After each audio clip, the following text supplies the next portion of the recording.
ఈ ద్వితీయ తరగతికి మా అందరినీ చేర్చుకొని వచ్చిన విధానమును బట్టి కృతజ్ఞతలు చెల్లిస్తూ చెప్పబడుతున్న మాటలు జీవితంలో ఉపయోగపడే మాటలుగా మిమ్మల్ని అర్థం చేసుకునే గొప్ప భాగ్యాన్ని మా అందరికీ అనుగ్రహించమని యేసునామంలో ప్రార్థనను అడిగి వేడుకొనుచున్నాను మా కన్న తండ్రి. ఆమేన్. చాలా సంతోషం ప్రియులారా. ముందుగా విచ్చేసిన మీ అందరికీ కూడా మరొక్కసారి 2వ తరగతిలో కూడా నా వందనాలు తెలియజేయచ్చు ఉన్నాను. మరి చిన్న అంశాన్ని ఎక్కువసేపు కాదు, ఒక అర్ధ గంటలో మిమ్మల్ని ముగించి 2 గంటలకల్లా పంపించి ఏర్పాటు చేస్తాను. జాగ్రత్తగా వినగలరని కూడా ఆశిస్తూ ఉన్నాను. ముందుగా ప్రియులారా, సహజంగా ప్రతి మనిషిలో ఉండేటువంటి ఒక బలహీనత లేదు ఒక భ్రమ ఏంటంటే, నాకే కష్టాలు వస్తున్నాయి, అందరూ బాగానే ఉన్నారు సమాజంలో.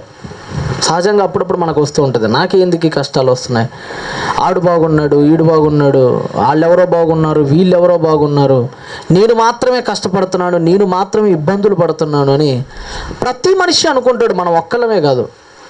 మనం ఎప్పుడు కూడా మనం చేసే తప్పు ఏంటంటేనండి, ఎదుటోడు బాగున్నాడు నేనే బాగలేదు అని అనుకోవటం కంటే పెద్ద భ్రమ మరి ఏదీ లేదు. ఎందుకంటే మీకు మాట చెప్తాను. మనందరం ముఖేష్ అంబానీ ఉన్నాడు అనుకోండి, ఉదాహరణకు చెప్తున్నాను. ముఖేష్ అంబానీ మీకు అందరికీ తెలుసా? భారతదేశంలోనే బాగా డబ్బున్నోళ్ళలో రెండో స్థానంలో ఉన్నాడు ఆయన.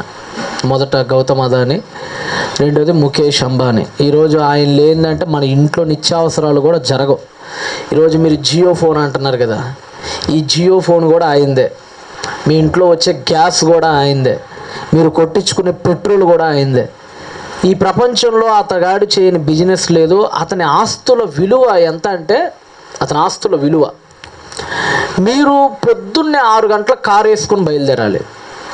ఎన్ని గంటలకి? పొద్దున్నే 6ంటికి కారు వేసుకొని బయలుదేరి 80 కిలోమీటర్ల స్పీడ్తో డ్రైవ్ చేయాలి ఆ కార్ని. 80 స్పీడ్తో ఆ కార్ని డ్రైవ్ చేసుకుంటా పొద్దున్న 6ంటి నుంచి సాయంత్రం 10 దాకా రాత్రి మీరు డ్రైవ్ చేసుకుంటా వెళ్ళిన అతని ఆస్తులు మీరు చూడలేరు. మొత్తం అన్ని ఆస్తులు ఉన్నాయి. ఒక మాటలో చెప్పమంటారా, వాళ్ళ ఆవిడ ఉంటుంది, నీతూ అంబానీ ఆమె పేరు. ఇప్పుడు మీరు నీళ్లు తాగుతున్నారు కదా, వెరీ గుడ్. మీరు ఏ నీళ్ళు తాగుతున్నారు? మున్సిపల్ వాటరా, మినరలా? కొంతమంది మున్సిపల్ వాటర్ తాగే వాళ్ళు ఉన్నారు కదా, కుళాయిల్లో వచ్చేది తాగుతారు. దానికి పెద్ద డబ్బులు కూడా ఏం కట్టిన అవసరం లే. బయట మినరల్ వాటర్ తాగాలంటే ఒక క్యాన్ ఎంత ఉంటుంది? ఓ 10 రూపాయలు 20 రూపాయలు ఉంటుంది. ఒక 10 రూపాయలు గట్టిగా 10 రూపాయలు ఉంటుంది. కూలింగ్ అయితే ఒక 20 రూపాయలు ఏముంటుంది అంతే. సరే, ఇప్పుడు మనకి తాగటానికి కొన్ని పెట్టారు ఈ బాటిల్స్. ఇది ఎంత ఉంటుందండి? అంతే 20 అంతే 20 రూపాయలు అంతే. ఓకేనా? ఏ బాటిల్ ఇది? కంపెనీ కాదు, ప్లాస్టికా గోల్డా? ప్లాస్టిక్ బాటిల్ 20 రూపాయలు అంతేనా? అంతే. ఈ నీతూ అంబానీ అనే ఆమె వాటర్ తాగుతుంది. ఆ వాటర్ బాటిల్ ఇంత కూడా ఉండదు. ఇది నాకు తెలిసి 1000 ml, ఇది లీటర్ అంటారు దీన్ని. ఆమె తాగేది 750 ml. అంటే ఇదిగోండి ఇక్కడికి వస్తుంది అంతే, గట్టిగా నా బొటనీళ్ళు ఎక్కడ దాకా అయితే ఉందో అంతవరకు ఉంటుంది ఆ బాటిల్ అంతే. అలాంటి బాటిల్లో ఆమె నీళ్ళు తాగిద్ది. ఆ బాటిల్ కాస్ట్ ఎంత అనుకుంటున్నారు? ఆ వాటర్ కాస్ట్, ఆ వాటర్ బాటిల్ కాస్ట్ ఎంత ఉండిద్ది అనుకుంటున్నారు? ఇది 20 రూపాయలు. ఇది ఎంత ఉంటుంది అనుకుంటున్నారు? 10,000 అట. ఇంకా మీరెవరైనా చెప్తారా? ఏంటో లెక్క ఏముంది, సింపుల్ నీళ్ళే కదా, ఎంత ఒక 1/2 బాటిల్ నీళ్ళు అంతే. 1 lakh అట చెల్లి చెప్పింది. ఆమె తాగే ఇంత బాటిల్ విలువ 46.5 లక్షలు. గుండె ఆగిందా? మళ్ళీ కొట్టుకొనివ్వండి. అలాంటి రోజుకి 5 తాగిద్ది. ఒకటి కాదు, రోజుకి 5 బాటిల్ తాగిద్ది. ఒక్కొక్క బాటిల్ విలువ 46.5 లక్షలు. ఏముండిద్దండి దానిలో అంటే, అమెజాన్ అనేటువంటి నదిలో పారే ఆ ఓట నుంచి వచ్చే మొట్టమొదటి జలాలు అవి. ఇక్కడవి కావు అసలే. ప్రపంచంలో అతి స్వచ్ఛమైన నది, అతి పెద్ద నది అమెజాన్ నది ఎడల్పులో. ఆ అమెజాన్ నదిలో ఒక ఓట ప్రారంభమైంది ఈ భూమి నుంచి, ఈ ధరణి గర్భం నుంచి. ఆ గర్భం నుంచి ఆ ఓట ఉబికిద్ది చూసారా పైకి, ఆ నీటిని పట్టుకొని ఆ బాటిల్లో వేస్తారండి. అందుకని దానికి అంత కాస్ట్. అంత వాల్యూ. మరి ఆమె నీళ్లు తాగే నీళ్ళే ఎంత ఉన్నాయంటే ఆమె మరి తినే తిండి ఎంత ఉండిద్దో, ఆమె కట్టుకునే బట్టలు ఎంత ఉంటాయో. వాళ్ళ అమ్మాయి కూతురికి శుభలేఖ చేయించారు. శుభలేఖ తెలుసు కదా. మీరు ఎంత శుభలేఖ చేయించారు? ఆడు 20 రూపాయలు చెప్తే 10 గంటలు కూర్చొని 10 రూపాయలు తగ్గిమని బేరం ఆడతాం మనం. వెళ్ళాడు, అయ్యా మా అమ్మాయి పెళ్ళికి ఒక శుభలేఖ చేయించాలన్నాడు అంబానీ. సరే సార్ చేద్దాం సార్. ఎంత సార్, ఎలా చేపిద్దాం సార్ అంటే బంగారంతో ఉండాలి బిడ్డ, లెటర్స్ బంగారంతో ఉండాలి. మంచిది సార్, ఒక 2 లక్షలు అయితే సార్ చిన్న కార్డు అన్నాడు. 3 లక్షలు తీసుకోని చెప్పి 3 లక్షలు మొహాని సిరీస్ వచ్చాడు ఒక్కొక్క కార్డుకి. ఆయన శుభలేఖ కార్డు 3 లక్షలు, అలాంటి కొన్ని లక్షలు కొట్టించాడు ఆయన కార్డులు. అంటే ఆ శుభలేఖతో నువ్వు బ్రతికేయచ్చు. ఆ శుభలేఖ కనుక నీకు దొరికిందంటే నువ్వు ఏకంగా పెళ్ళే చేసుకోవచ్చు ఆ శుభలేఖతో. అలాంటివి చూసినప్పుడు మనకేమనిపిస్తుంది చెప్పండి? జీవితం అంటే వెళ్ళదురా, లైఫ్ అంటే వెళ్ళదురా అసలు. ఏంటి ఆ ఏసీలు ఏంటి, ఆ కార్లు ఏంటి, ఆ తాగే నీళ్ళు ఏంటి, ఆ తినే తిండి ఏంటి, ఆ పెళ్ళిళ్ళు ఏంటి, ఆ బట్టలు ఏంటి, ఆ వైభోగం ఏంటి? జీవితం అంటే ఇలా బతకాలరా అని అనుకుంటూ ఉంటాం. సహజంగా డబ్బులు నూనె చూసినప్పుడు ఎప్పుడో ఒకసారి ఖచ్చితంగా ఏమనిపించింది మనకి?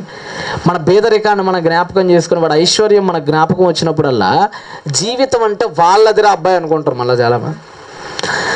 అయితే మీకు విషయం చెప్పమంటారా, మనకి వాడి అద్దాలు మాత్రమే కనిపిస్తాయి కానీ ఆ డాబా పైన ఉన్న అద్దాలు వాడి రోగాలు మనకు కనిపించవండి. కనిపిస్తాయా? మీకు విషయం చెప్పనా, ముఖేష్ అంబానీ 3 ఇడ్లీలకి మించి తింటే కిడ్నీలు పోతాయి. 3 ఇడ్లీలకి మించి తినకూడదు. తింటే పోతాడు, తెల్లారికి ఉంటాడో ఉండడో కూడా తెలియదు. నీకు ఇష్టమైనప్పుడల్లా తెగ చాక్లెట్లు తింటావు. ఒక్క చాక్లెట్ తిన్నాడంటే షుగర్ కొట్టిందంటే కళ్ళు పోతాయి 2. కొద్దిగా ఉప్పు ఎక్కువ వేసుకున్నాడంటే హై బీపీ వచ్చేసిద్ది.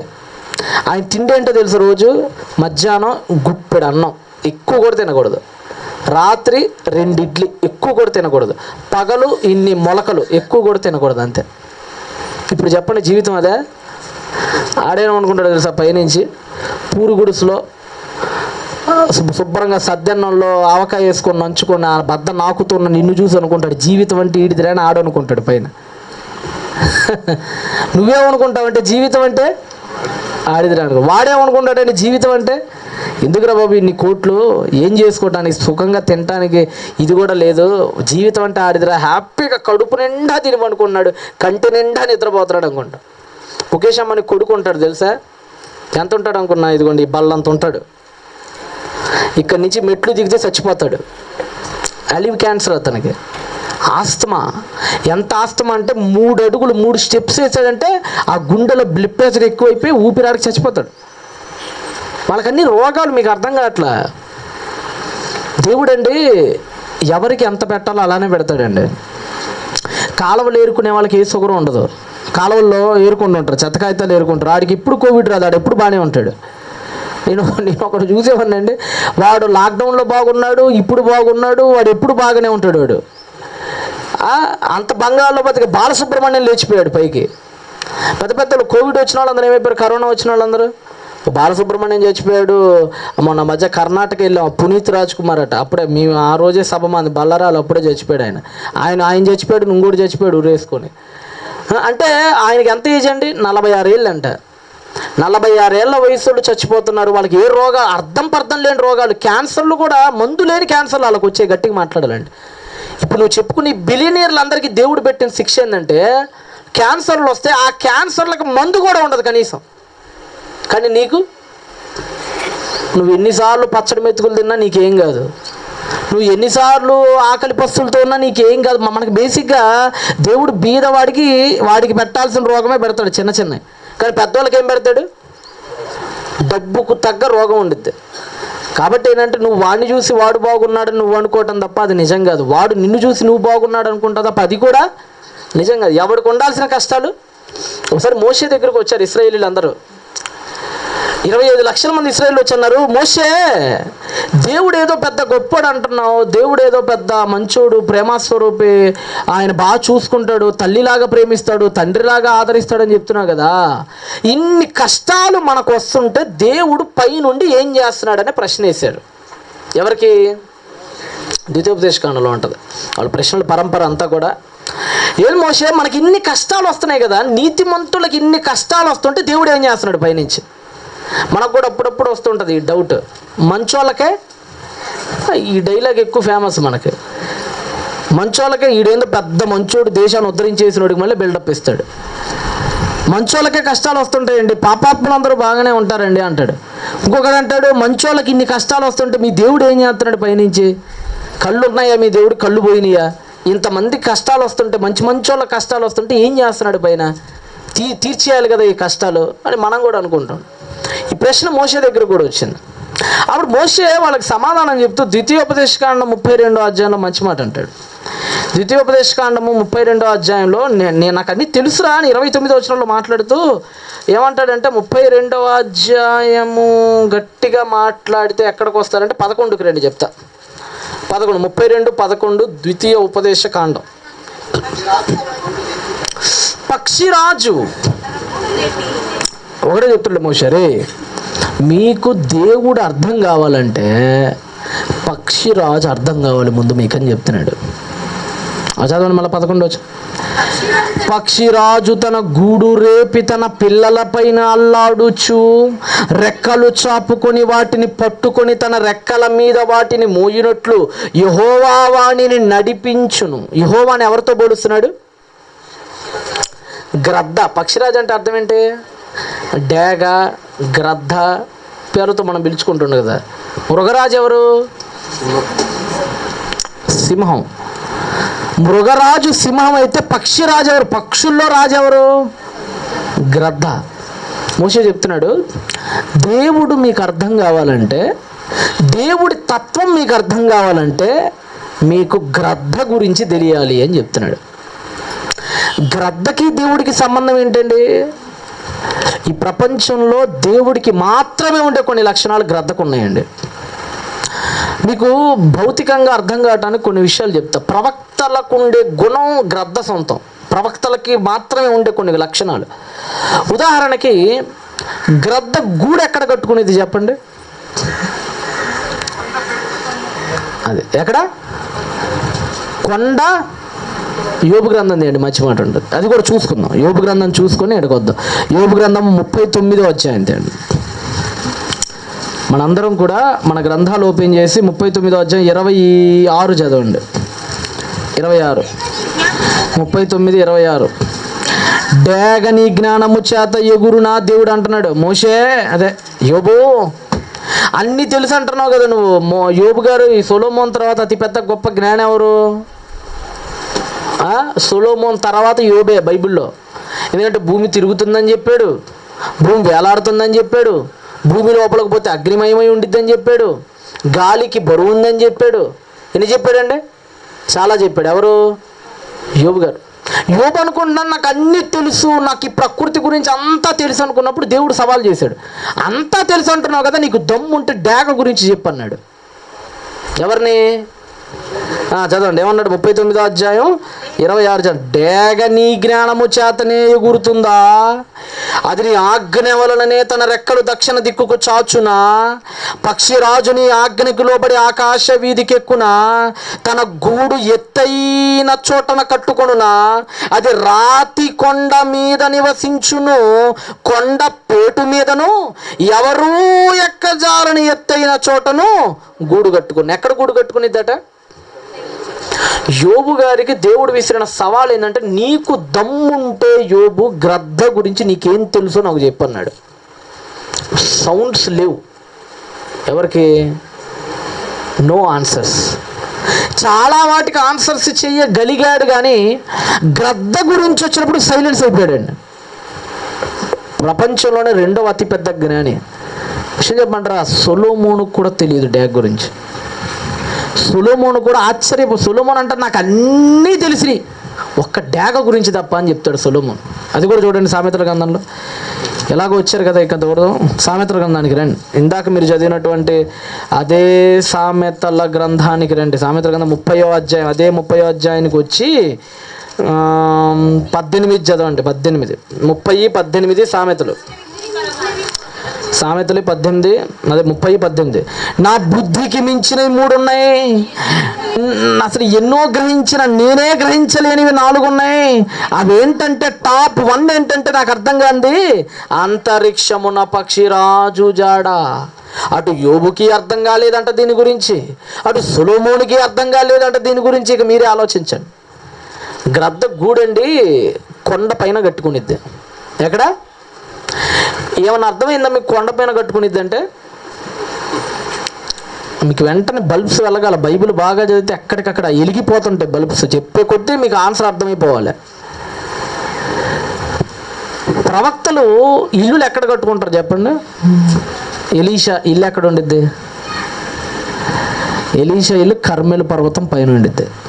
ఏలియా ఇల్లు కర్మెల పర్వతం పైన ఉంటుంది. అబ్రహాం ఎక్కడ ఉంటాడు? మమ్రే ఎక్కడ ఉండితే? కొండపైన.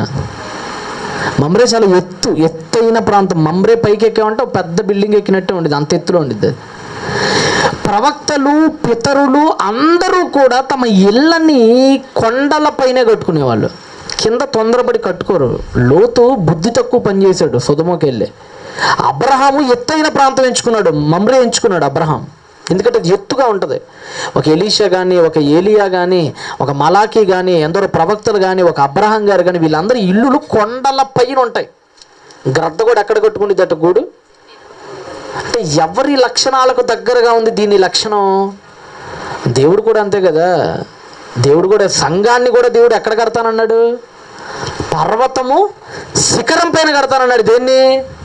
చివరికి సంఘాన్ని కూడా దేవుడు శిఖరం పైన కడతానన్నాడు. చివరికి ఆయన కూడా ఉంది ఉన్నత స్థలంలోనే. దేవుడు ఎక్కడున్నాడు? ఆ పైన, అత్యున్నతమైన ఆ స్థలంలోనే దేవుడు వసిస్తున్నాడు. ఆ పైన ప్రపంచంలో ఏ పక్షికి లేని గుణం గ్రద్దకి మాత్రమే ఉన్న గుణం ఏంటంటేనండి, దాని స్థలాన్ని అది ఎత్తులో కట్టుకునేది. మీరు ఎప్పుడైనా గ్రద్ద గూడుని మీ పక్కన ఉన్న వేప చెట్టు మీనో, రావి చెట్టు మీనో, పెంకుటీలు మీనో చూసారా? అస్సలు కనిపించదు. ఇంకో మాట చెప్తాను మీకు. మాట ఏంటంటే, మీరు చాలా పక్షుల్ని చూసుంటారు. ఏ పక్షుల్ని చూసారు చెప్పండి? మీకు ఇష్టమైన ఒక 5 పక్షుల పేర్లు చెప్పండి. పావురం ఫస్ట్, అదే వచ్చింది. నెక్స్ట్ చిలక, నెక్స్ట్ నెమలి. నెమలి పక్షి అయితే ఇంకా మూడోది నేను చెప్తాను ఏంటంటే, పావురం, చిలక, ఇంకేమున్నాయి? పుచ్చుక, ఇంకేమున్నాయి? కాకి, ఇంకేమున్నాయి? వడ్రంగి పెట్టో, ఇంకొకటో మరొకటో అవుతారా? Very good. ఇవన్నీ గూడు ఎలా కట్టుకుంటాయి చెప్పండి?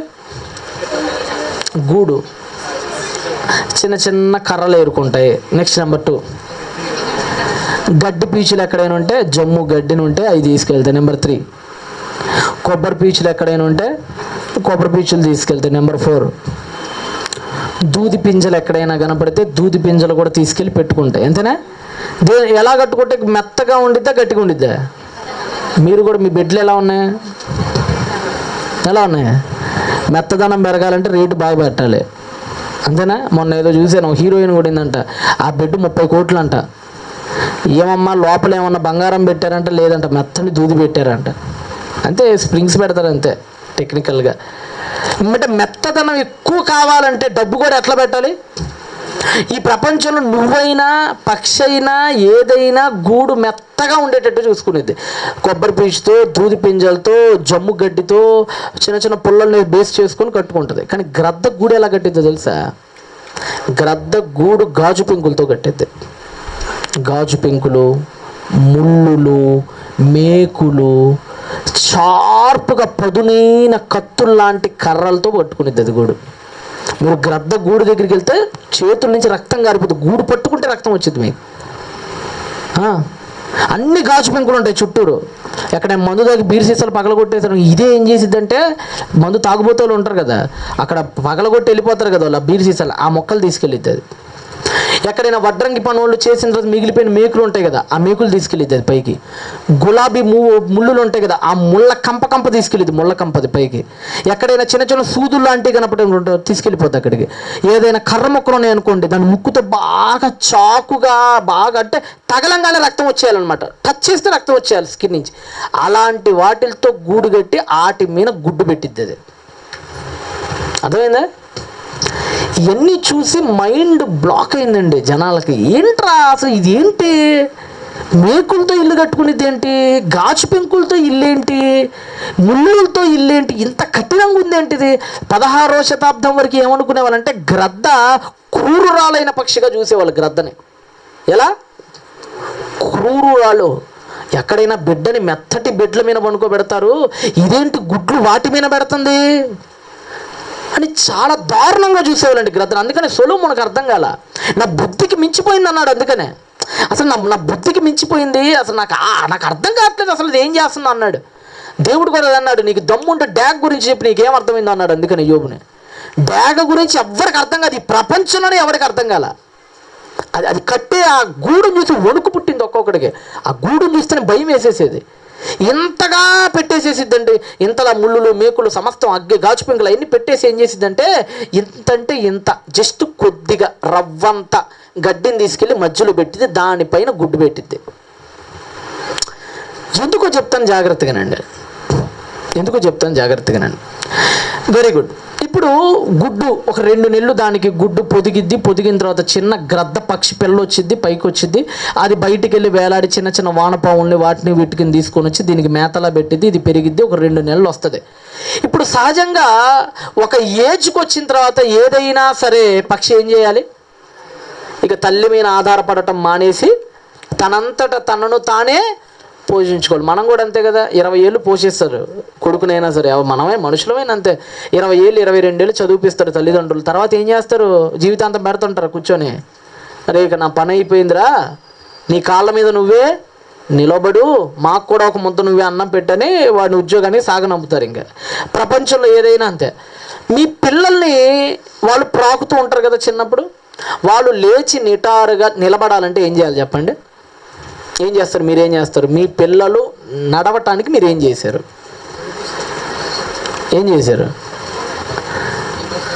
ఆ పిల్లోడిని చిన్నగా పైకి లేవనెత్తి వాడి చేయి పట్టుకొని ఒక పక్క వాడి గోడని సపోర్ట్గా పెట్టి అడుగులో అడుగు ఎలాగేయాలో నేర్పిస్తూ నిదానంగా నేర్పించారు. అవునా? మనిషి పిల్లవాడు కానీ పిల్ల కానీ నడవటం ఎప్పుడు ప్రారంభిస్తాం చెప్పండి? చిన్న చిన్నగా అడుగులు ఎప్పుడు వేస్తారు చెప్పండి? చిన్న అడుగులు 1 ఇయర్ కల్లా, లేదంటే 1 ఇయర్ అప్రాక్స్ ఏం చేస్తాడు బిడ్డ? ఖచ్చితంగా అడుగులో అడుగు వేసుకుంటూ నడుస్తాడు. అవునా? Very good. ఒకవేళ కింద పడ్డాడు అనుకోండి, ఏమైద్ది? మహా అయితే పెద్ద ప్రమాదం ఏమైనా జరిగిద్దా? సింపుల్, కింద పడతాడు, కాసేపు ఏడుతాడు, ఏం లేదు లేరా అని చెప్పింది, మళ్ళీ కళ్ళు తుడిసిద్ది, మళ్ళీ లేదు. బాగేనండి నా మాట. ఇప్పుడు పావురం పిల్లల దగ్గరికి వద్దాం. పావురం తన పిల్లలకి ఎలా ట్రైనింగ్ ఇచ్చిద్ది? ఎగరటం. అది కూడా మనలానే, కాకపోతే అది ఏమన్నా గడ్డి వాములు ఉంటే గడ్డి వాముల మీదకి తీసుకెళ్ళిద్ది, లేదు పచ్చటి మైదానాలు ఉంటే అక్కడికి తీసుకెళ్ళి ఎలా ఎగరాలో ట్రైనింగ్ ఇచ్చి నేర్పించింది. కొద్దిగా కింద పడినా కానీ పెద్ద ఏమన్నా ప్రమాదమా? ఏమీ లేదు. ఈ ప్రపంచంలో అన్ని పక్షులు త్వరగానే నేర్చేసుకుంటాయి ఎలా ఎగరాలో, ఎలా బతకాలో. కానీ గ్రద్ద పిల్లలకు అలా కాదండి పరిస్థితి. ఇప్పుడు గ్రద్ద పిల్ల వచ్చింది కదా, బయటకు వచ్చింది కదా, బయటకు రాగానే అన్నీ ఎగురుతూ ఉండటం చూస్తుండేది. ఎందుకంటే అది పైన ఉండేది కదా, కొండ మీద అన్నీ ఎగురుతూ ఉంటాయి. వాటిని చూసినప్పుడల్లా దీనికి కూడా అలా ఎగరాలనిపించింది. ఎగురుదామని అలా కిందకు వచ్చి చూస్తే అది ఉంది కొండ మీద కదా, నేల చాలా లోతుగా కనపడుతుంది. పడితే ఎక్కడ ఉండేది చెప్పండి? అది స్లిప్ అయ్యి పైనుంచి, ఇప్పుడు మీకు అర్థం కావాలంటే 10వ అంతస్తులో ఉన్నారు మీరు, కాలు జారి కింద పడితే ఎక్కడ ఉంటారు? ఆ పెట్టకొండ నుంచి ఏం చేస్తారు? పడ్డారంటే గాల్లో కలిసిపోతాయి ప్రాణాలు. ఇప్పుడు ఆ పక్షి పిల్ల, ఈ గ్రద్ద పక్షి పిల్ల ఏం చేసిద్దంటే ఎగురుదాం అని కిందకలా ఆ చిన్న తలకాయ ఉంచి చూసిద్ది, కింద నేల చూసి గుండాగిద్ది దానికి. అరే బా, ఏంటి అసలు ఎంత లోతుగుంటేంటి, మనం ఎగరటం అంటే చాలా కష్టం రా అబ్బాయి, మన వల్ల కాదని చెప్పి మళ్ళీ వెనక్కి వెళ్ళిపోయింది, మళ్ళీ పడుకునేద్ది, మళ్ళీ లేచిద్ది, వాళ్ళ అమ్మ వచ్చి మళ్ళీ తిండికి పెట్టిద్ది, మళ్ళీ తినిద్ది, మళ్ళీ ఎగురుదామని మళ్ళీ కిందకు చూసిద్ది, మళ్ళీ లోతుగా ఉన్న నేల చూడే కళ్ళు తిరుగుతాయి, మళ్ళీ వెనక్కి వెళ్ళిపోద్ది. తిరిగి భయం వేసిద్ది. అంత లోతుగా ఉన్న నేలను చూసి, కొండ పైన కాబట్టి తాను ఇల్లు భయపడి కొన్నాళ్ళు ఏమనుకునిద్దంటే, నేను ఇప్పుడు ఎగిరి ఏమి సాధించాలే, ఇప్పుడు ఎగిరి నేను పెద్ద సాధించేది ఏం లేదులే, మా అమ్మ శుభ్రంగా తెచ్చి పెడుతుంది కదా, అది తిందాం అనుకొని తిన్నామా పనుకున్నామా తెల్లారిందా అన్నట్టు ఉండిద్దండి 3 నెలల వరకు. ఏంటి? గ్రద్ద పిల్ల. ఇప్పుడు అమ్మ గ్రద్ద తల్లి ఏం చేసిద్దంటే, తల్లి గ్రద్ద ఏం చేసిద్దంటే, ఎంతకాలం ఇంకా దీన్ని ఇలా పోషించాలి, ఎంతకాలం ఈ పిల్లకి అన్నం పెట్టగలిగిద్ది? దాని ఏజ్ కూడా అయిపోవచ్చింది, వాటన్నిటికి 40 years మహా అయితే ఏజ్ లిమిట్ అయిపోయింది. ఇప్పుడు ఏం చేయాలంటే, నా బిడ్డకి ఎలాగైనా సరే ఎగరటం నేర్పించాలి. ఇది కనుక ఇలాగనే ఉంటే ఆ భయంతో ఇది ఎగరటం నేర్చుకోవట్లే, అన్నీ ఎగిరిపోతున్నాయి. పావురం పిల్లలు ఎగురుతున్నాయి, కాకి పిల్లలు ఎగురుతున్నాయి, పిచ్చుక పిల్లలు ఎగురుతున్నాయి. దీని పిల్ల మాత్రం 3 నెలలు వచ్చినా ఎగరట్లా. అందుకని ఇప్పుడు అది ఏం చేసిద్దంటే, దాని కింద ఉన్న ఆ చిన్న గడ్డి ఉంటుంది కదా, ఆ గడ్డిని లాగి పడేసిద్దండి దెబ్బమ్మడికి నోటితో. ఇప్పుడు ఏమున్నాయి చెప్పండి, ఇంకా గాజు పెంకులు, మేకులు, సూదులు, కర్ర. ఇప్పుడు మెత్తగా ఉండితే గుచ్చుకుంటాయా? ఆడు తిరిగితే డెప్పకొచ్చి మేకు తగిలిద్ది, ఇటు తిరిగితే గాజు పెంకు తగిలిద్ది, వెనక్కి తిరిగితే ముళ్ళు గుచ్చుకునిద్ది, ముందు తిరిగితే కత్తులు లాంటి కర్రలు వచ్చి పొడుచుకుంటాయి, రక్తం కారిపోతుంటుంది. ఏంద్రబాబు నా జీవితం అనుకునిద్ది. అది ఏంటి? ఆ పిల్ల గద్ద ఏంటిరా నా జీవితం ఇట్లాగైపోయింది, రక్తం కారిపోతుందని ఏడుస్తూ ఉంటుంది. ఏడ్చి కిందకు దూకుదామంటే మళ్ళీ నేల ఏమో లోపలికి, మళ్ళీ భయపడి మళ్ళీ వెనక్కి వెళ్ళి మళ్ళీ మేకు గుచ్చుకునేది, ఇటు తిరగగానే మళ్ళీ గాజు పెంకు గుచ్చుకునేది, ఇటు తిరగగానే మళ్ళీ ముళ్ళు గుచ్చుకునేది. అంతా రక్తసిక్తం అయిపోయిందండి ఆ పిల్ల అంతాను.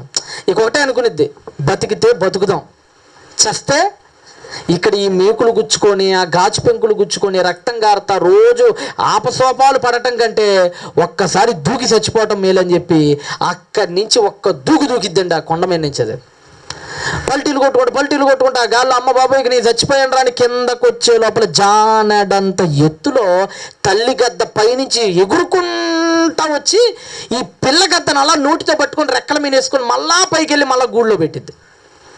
ఇదేదో భలే ఉంది అనుకునిద్ది. అది ఇదేదో భలే ఉంది, నేను కింద పడ్డాను కానీ నాకేం కాలేదు, మా అమ్మ వచ్చిందని చెప్పి మళ్ళీ దూకిద్ది.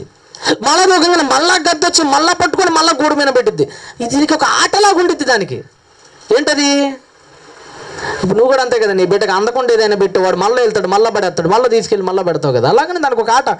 ఇదేదో భలే ఉంది అనుకుని మళ్ళీ దూకిద్ది, మళ్ళీ పైన పెట్టిద్ది, మళ్ళీ దూకి ఈ ప్రాసెస్లో అది ఎగరటం నేర్చుకునిద్దండి. ఏంటి? ఈ పిల్ల గద్ద ఈ ప్రాసెస్లో ఎగరటం నేర్చుకునేది. అది ఇలా ఎగరటం నేర్చుకోవాలనే అది ఆ పైన గాజు పెంకులు పెట్టింది. ఇది ఎగరటం నేర్చుకోవాలనే ముళ్ళు పెట్టింది. ఇలా ఎగరాలనే దానికి ఏం పెట్టింది పైన? ఇప్పుడు అయ్యే కనుక పెట్టలేదు అనుకోండి, ఇది ఎగిరిద్దా చెప్పండి? ఎగిరిద్దా? శుభ్రంగా తిని పండుకునిద్ది, అవునా కదా? అవి గుచ్చుకోబట్టి ఇదేమైంది, నాకు ఈ జీవితం వద్దులని కిందకు దూకింది. కిందకు దూకినప్పుడు తల్లి రావటం, పట్టుకోవటం, మళ్ళీ పైన పెడతాం. ఈ ప్రాసెస్లో అది ఏం నేర్చుకుంది అంటే, ఇప్పుడు దీనికి కష్టాలు ఎందుకు పెట్టింది చెప్పండి? ఈ ముళ్ళు అనే కష్టాలు, గాజు పెంకులు అనే కష్టాలు, ఈ సీసా పెంకులు అనే కష్టాలు ఎందుకు పెట్టింది తల్లి గద్ద పిల్లగద్దకి? నచ్చక, ఇష్టం లేక, ఎందుకు?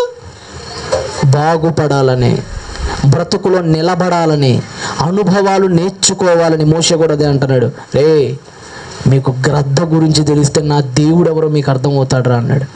దేవుడు కూడా మన కష్టాలు పెట్టేది మనం నచ్చక కాదండి, మనం అంటే ఇష్టం లేక కాదండి.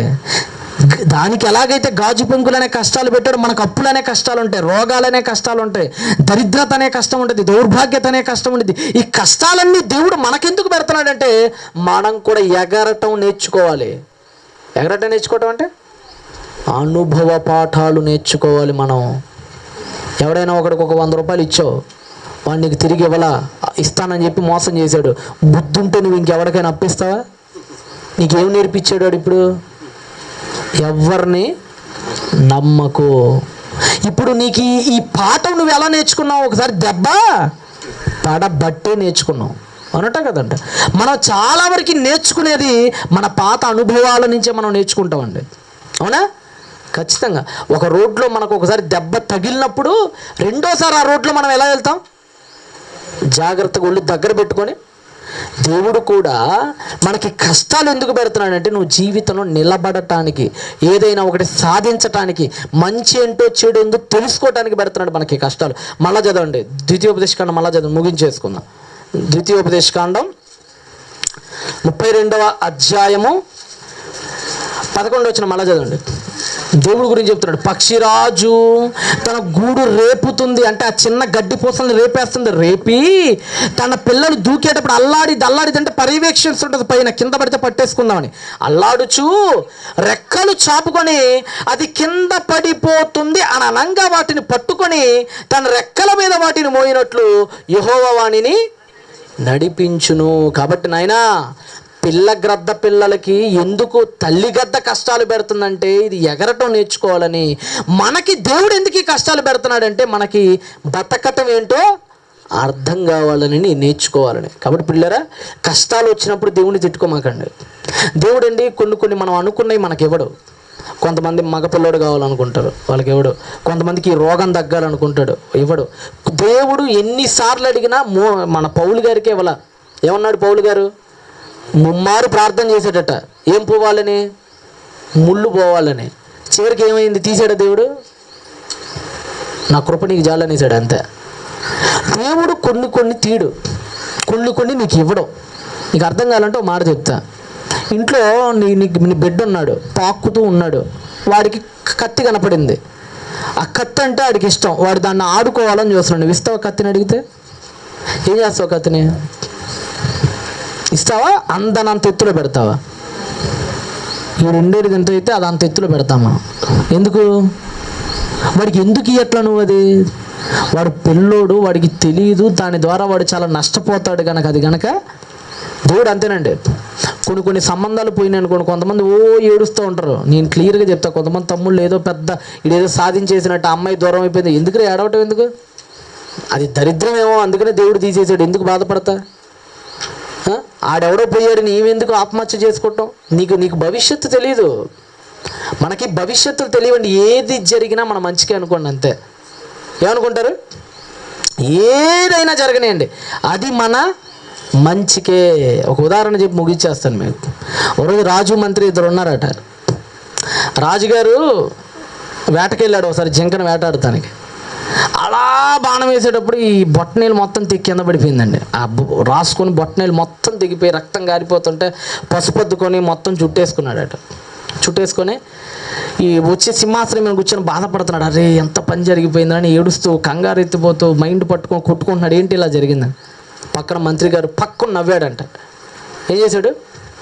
పక్కన నవ్వేశాడు.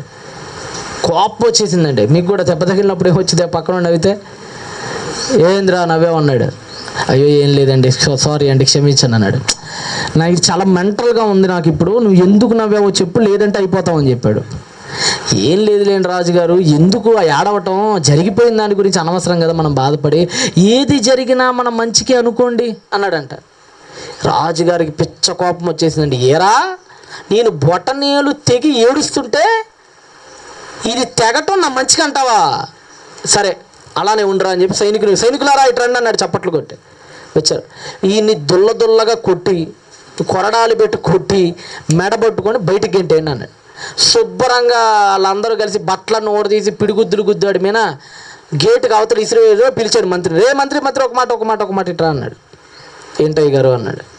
ఇందాక ఏదో అన్నావు మళ్ళాను. ఏది జరిగినా మనం మంచిది కదా. ఇప్పుడు నిన్ను శుభ్రంగా కొట్టాను కదా, పంపించేస్తాను, ఇది కూడా నీ మంచికే అనుకో పో అని చెప్పి మెడబట్టుకుని బయటికి గెంటాడు. సీన్ కట్ చేస్తే గాయం తగ్గింది రాజుగారికి. ఓ రోజు వేటాడదామని మళ్ళీ అడవికి పోయాడు. అడవి పోయినప్పుడు ఈసారి వేటాడదాం అనుకునే లోపల ఒక గిరిజన ప్రాంత తెగోళ్ళు నరబలిస్తున్నారు వాళ్ళ దేవతకి. ఏ బలి? గిరిజనులు ఉన్నారు, ఆకుల అలములు కట్టుకొని వాళ్ళ గ్రామ దేవత, వాళ్ళ అడవి దేవత ఉంటుంది, అరణ్య దేవతలు, వాళ్ళకి నరబలి, ఒక మనిషిని బలి వాళ్ళ దేవత కోసం అట. ఆ కార్యక్రమం జరుగుతుంది అక్కడ.